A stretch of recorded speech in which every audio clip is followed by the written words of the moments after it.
Praise the Lord. ક્રિસ્મોલ અભય તથા બહેનો, દિવ્યદયા અને દિવ્ય સંદેશમાં તમારું સ્વાગત છે. માર્ચ 29મી તારીખ. આ સંદેશ સાંભળવા તમારા સૌ માટે વિશે પ્રાર્થના કરું છું. તાડપત્રનો રવિવાર, સાથે સાથે મહાસપ્તાહ શરૂ થાય છે. શાસ્ત્રપાઠ સાંભળીએ.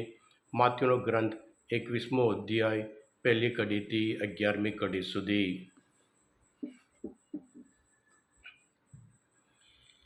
યરૂશલેમમાં વિજય પ્રવેશ. ઈસુ અને તેમના શિષ્યો હવે યરૂશલેમ નજીક આવ્યા હતા. જેતૂન પહાડના ઢોળા ઉપર આવેલા ફગે ગામે પહોંચ્યા. એટલે ઈસુ બે શિષ્યોને એવું કહીને મોકલ્યા કે સામેના ગામ જજો. પેસતાં તમને એક ગધેડીને બાંધેલી જોશો. તેની સાથે તેનું ખોલખું પણ હશે. તેમને છોડીને મારી પાસે લઈને આવો.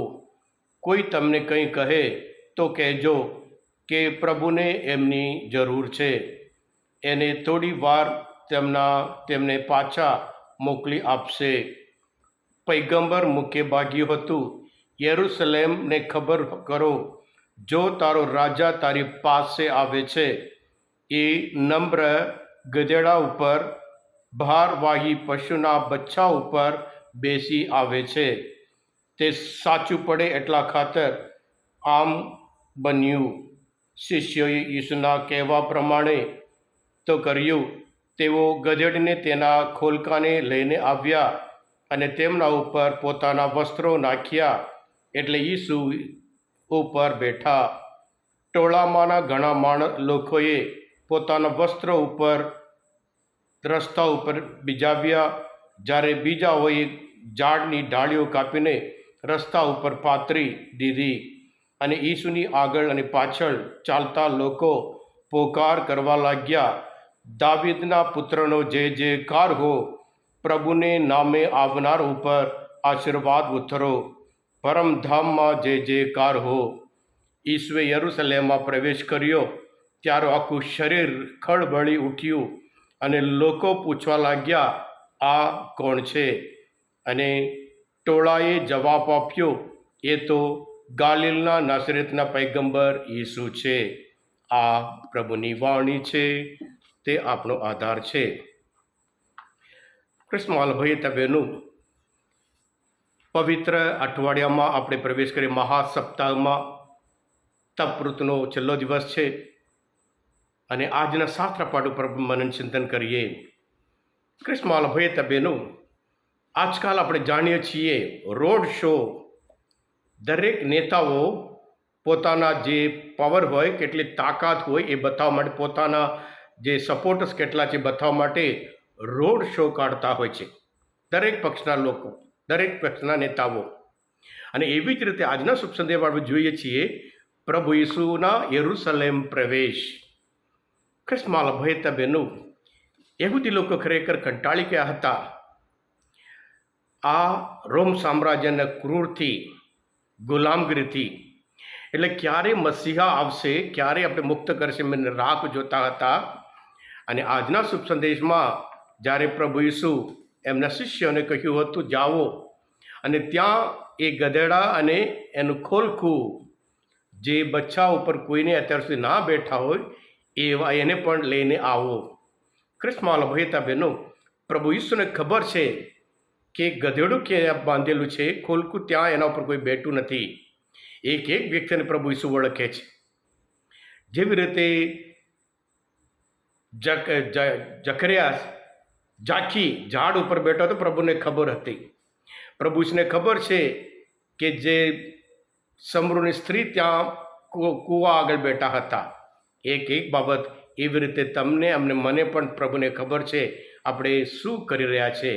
એટલે જેમ પ્રભુએ કહ્યું હતું એ પ્રમાણે ત્યાં થયું. જ્યારે શિષ્ય ગયા અને પ્રભુ એ કહે છે ખોલકું લઈને આવો, એટલે એ નમ્રતા બતાવે છે.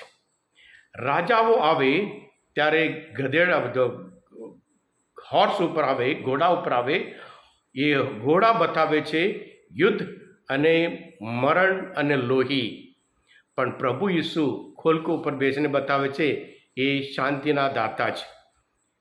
હા ક્રિસ્મોલ ભાઈ બહેનો, જકરિયાના ગ્રંથમાં 9મો અધ્યાયમાં 9મી કલમમાં કહેલું છે, ઓ સિયોન નગરી આનંદ ઉત્સવ કર, ઓ યરુશલેમ નગરી હર્ષનાદ કર, કારણ તારો રાજા તારી પાસે આવે છે, તે વિજયવંત થઈને આવે છે, પણ નમ્રપણે ગધેડા ઉપર સવારી કરીને, ખોલકાને ગધેડીને બચ્ચાને વાહન બનાવીને આવે છે. એમ કરીને પૈગંબર જકરિયા દ્વારા જે કહેવામાં આવ્યું હતું, એ શાંતિદાતા તરીકે, મુક્તિદાતા તરીકે એ આવે છે. અને લોકો તો એટલા બધા ઉત્સાહમાં આવી ગયા કે હવે રોમ સામ્રાજ્ય અંત, એટલા ઉત્સાહ કે પોતાના કપડાં કાઢી નાખે અને ડાળીઓ કાપી નાખે છે. અને પછી બસ રોમ સામ્રાજ્યનો અંત અને આપણા મસીહા મુક્તિદાતાના રાજ્યનો એ શરૂઆત. કહેવામાં આવે છે લગભગ 15થી 20 લાખ લોકો ત્યાં, એટલું મોટું ટોળું, મોટું ઉત્સવ, એટલો મોટો પોકાર ત્યાં જાય છે જેરુસલેમ તરફ. એક બાજુ ગવર્નરનો રસ્તો અને બીજી બાજુ એ મંદિરનો રસ્તો. પ્રભુ ઈસુ યરુશલેમ મંદિરનો રસ્તો લઈ જાય છે. જ્યારે લોકો ત્યાં પહોંચ્યા અને પૂછે છે, આ કોણ છે? અને ગાલિલના નાસરેત પૈગંબર ઈસુ તરીકે એમના વિશે કહેવામાં આવે છે. ક્રિસ્માલ ભાઈ બહેનો, આ તહેવાર ઉજવતા એ લોકો એટલા આનંદ ઉત્સાહપૂર્વક પોકાર કરતા હતા. જ લોકો 3 દિવસ 4 દિવસ પછી મુર્દાબાદ વધસ્તંભ ક્રોસ પર મારીને એ કહેવાના છે. જીવન એક મોરી છે, એક છે. આપણે જાણીએ છીએ જ્યારે એક ક્રિકેટ ટીમ જીતે, લોકો બધા આ એમ કરીને પૂર્વક એ કરે. જ્યારે ક્રિકેટ ટીમ હારે ત્યારે લોકો છે નકામા લોકો એમ કરીને કહે છે. લોકો આ પ્રમાણે છે. આપણે પણ આ ઈસુ છે એમ કરીને પ્રભુ સાથે પ્રવેશમાં સમાવેશ થઈએ. પ્રભુ ઈસુ એમ જીવન એક પ્રયાણ છે. એ ગાલિલથી શરૂ કરી અને કેલ્વરીમાં એ પૂરું થવાનું છે. હા ક્રિસ્માલ ભાઈ બહેનો, આજના મનન ચિંતન સમજવા માટે પ્રભુ તરફ થયા હોય, તમે પોતે ધ્યાન દિવ્ય સંદેશ કરજો અને બીજા માટે પણ કરજો, કારણ તમે બધા આશીર્વાદિત છો, અભિષિક્ત છો. પ્રભુ ઈસુ તમારા વિશ્વાસ રાખું છું. બોલો દિવ્ય દયાનો જય. God bless you all. Jesus I trust.